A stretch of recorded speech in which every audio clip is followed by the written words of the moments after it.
Hello, everybody, and welcome back to the Shock Factor rants. And of course, I am Shockfactor22. You guys know me as Stormlight22 on the BMS Man 816 channel, but I digress. Anyway, it's time for a rant today, and it's not WWE12. I just finished uploading that one. NXT.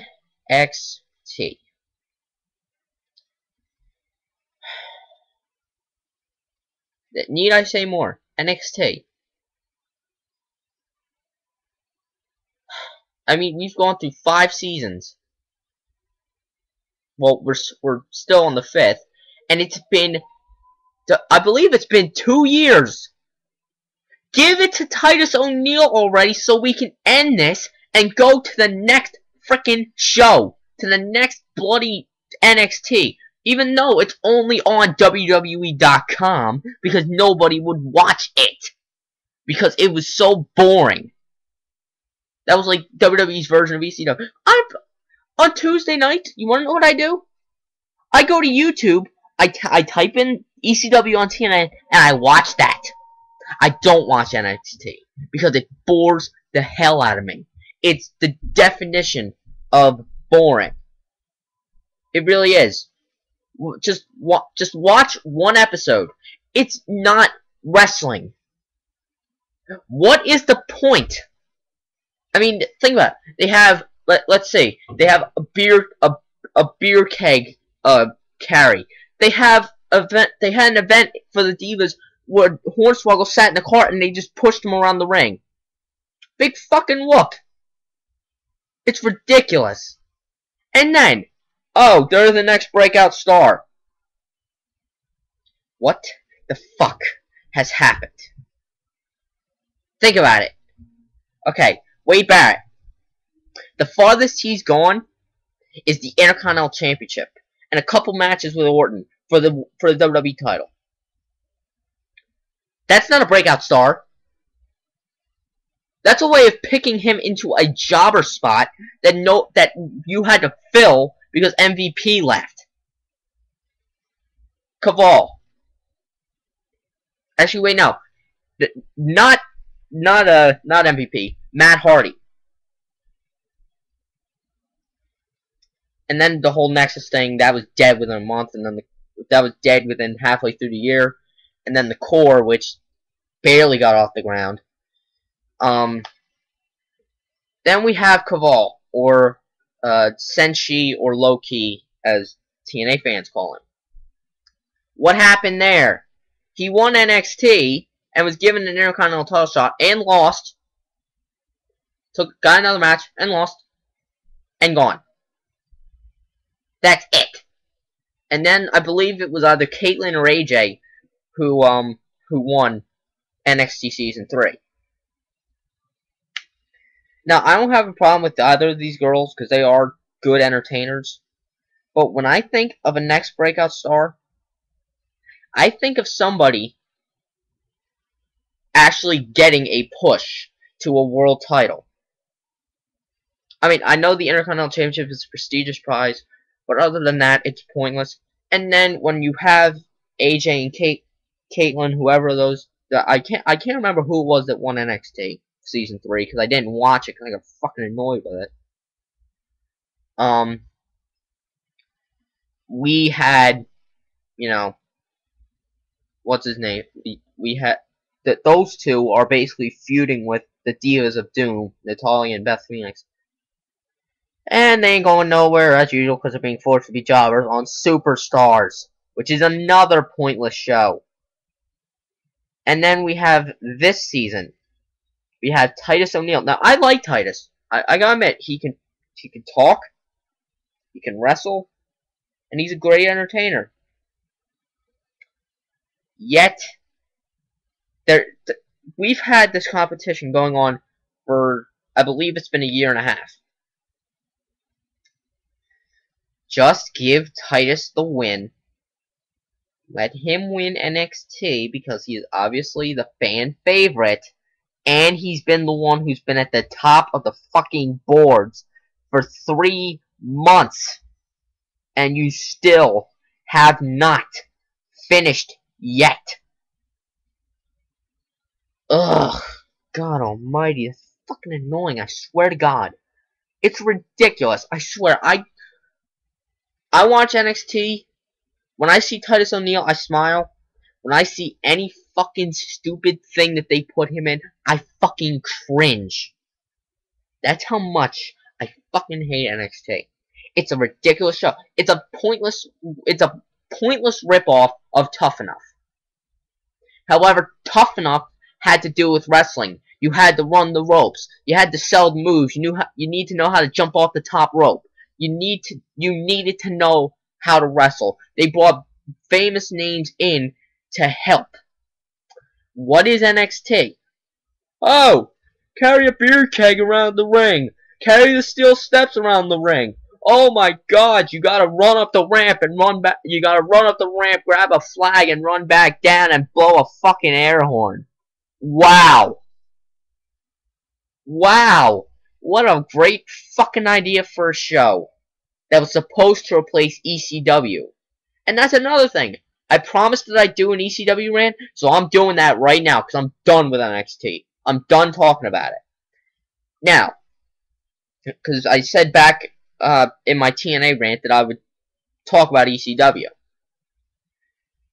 Now, when I watched ECW, now, I would watch ECW on TNN as a young kid because my family was into wrestling. My father was kind of more, like, my father's still 43, but he's into the newer generation, like the Attitude Era at the time, the Attitude Era. Basically, he was the one who would like WWE or WWF at the time, and ECW. My mom was kind of a bit of a more traditionalist, like WCW, NWA, stuff like that.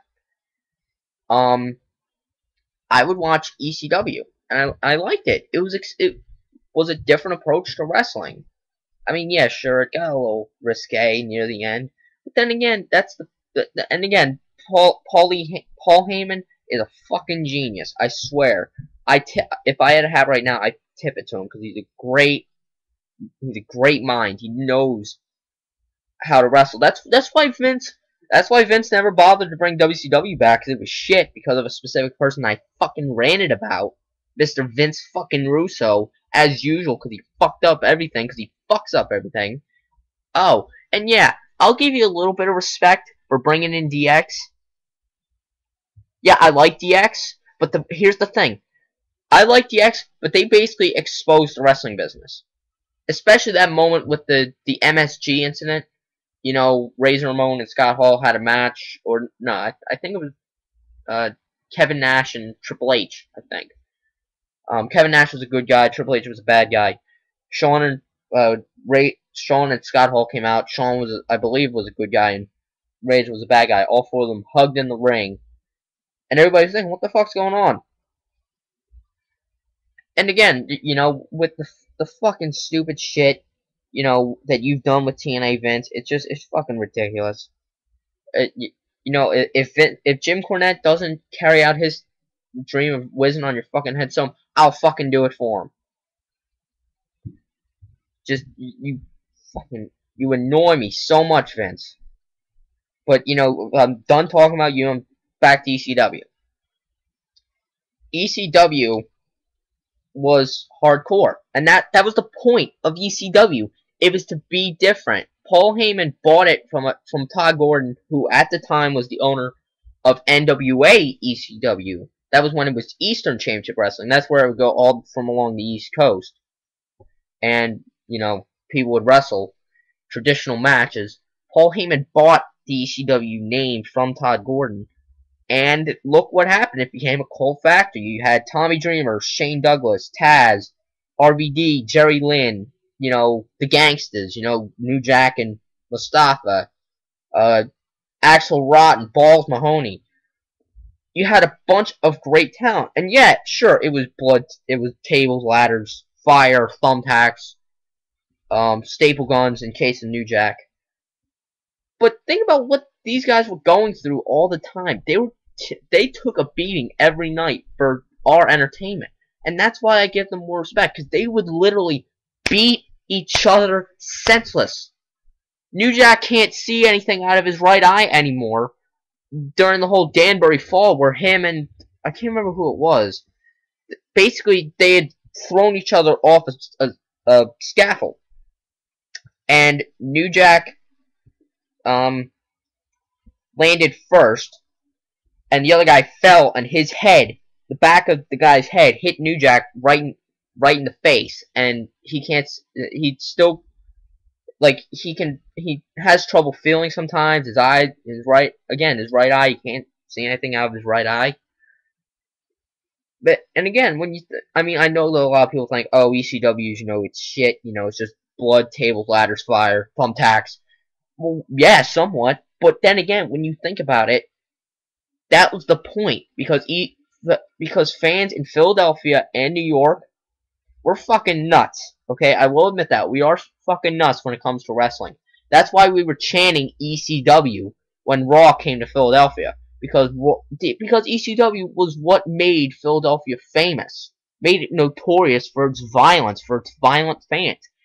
Is because of ECW. But when Vince bought it, every single person put their eyes over their head and just watched ECW die. It was dying at the end. And Vince finally realized no one's watching it, so we may as well put it down. So basically, we had the final match on ECW, which was Christian and Ezekiel Jackson in a fucking Extreme Rules match. The first fucking time in God knows how long. I believe it was the last Extreme ECW match was back in 07. Really? You couldn't fucking come up with anything? Vince? You couldn't have let every single match be hardcore? Kurt Angle left because he didn't, not only because he wanted to leave, he didn't want to be in ECW. He said it himself, he didn't want to be in ECW. And then the whole 2005 fiasco with Eric Bischoff going, fuck ECW. Just, that's the thing. And I'm happy that every single wrestler beat the fuck out of Eric Bischoff. Because again, that was, to me, that felt like payback for WCW. Because I will admit, Eric Bischoff is also a genius because he made WCW such a cult following, and he made the NWO. The whole idea with Nash and Hall coming in, basically making it look like they're actually still signed to the WWF, but they were coming over to WCW to cause havoc. And then, of course, Bash on the Beach, when Hulk Hogan, sealed the deal with the NWO. Because his face gimmick was starting to become irrelevant, and then, of course, he comes back as a face. And then TNA repeats the same fucking thing with Immortal. Seriously, I want you guys to tell me, I'm looking every single one of you right here in the eyes. I want you to look at me right through the top of your webcam or from your computer and tell me that the NWO doesn't look like Immortal. It has the same fucking thing. But again, I'm gonna take that out of the way. And the parodies, the fucking parody that the ECW did of the NWO called the BWO, the Blue World Order. Big Stevie Cool, Steven Richards, you're a crazy son of a bitch. Because and it's amazing that such a team like that, and I forgot two other people that made ECW famous. Raven and Tommy Dreamer. Those two definitely deserve a pound. And the Dudley Boys. Those guys, those four, are the reason that ECW is famous. And in all honesty, I think ECW was kicking WCW's ass, but it might not have been beating WWF's ass, but it was beating the fuck out of WCW's ass back in the 90s. So, yeah. And again, ECW just, when Vince bought it, I lost interest in it when Benoit died. Because Benoit breathed. And again, I forgot Benoit, Guerrero, Jericho. Those guys were parts of ECW too. I bet you guys didn't know that. But, yeah, I only got 30 seconds, so, again, you know, ECW will always be a standout in my mind as one of the greatest. To me, that's the number 2 compared to WCW. It goes WWE/F, ECW, and then WCW. So, I'll see you guys later. Peace.